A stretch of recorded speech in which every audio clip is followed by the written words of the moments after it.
The banded pull-up is a staple progression of the pull-up proper, but recently it seems to be coming under attack. So what should you do to get your first pull-up if bands are considered to be the enemy? All this and more in today's video. Let's dive straight into it.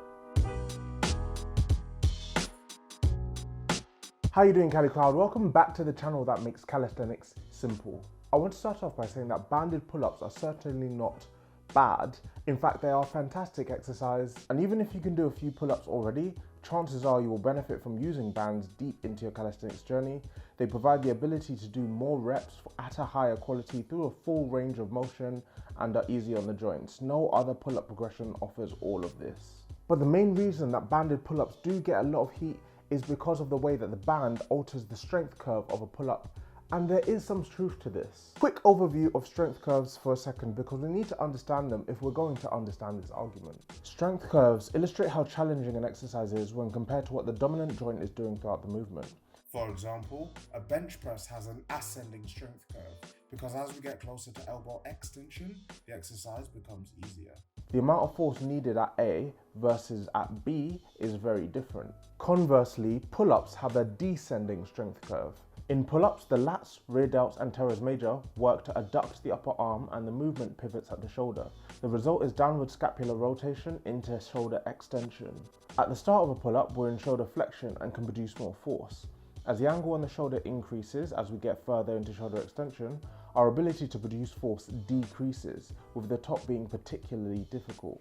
This explains why high pull-ups, where we start to entertain greater levels of shoulder extension as we pull to the chest or even the waist in some cases, these are so much more challenging than standard chin over bar pull-ups.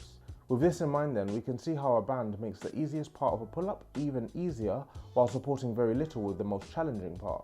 This means that the strength curve bends a little, and this lack of help with the hardest part of the pull-up is the crux of the criticism, that we should be receiving even more help when the help is needed. But I reject this because it goes against what we know about training, in that we should be directing our focus to where we're worse in a movement.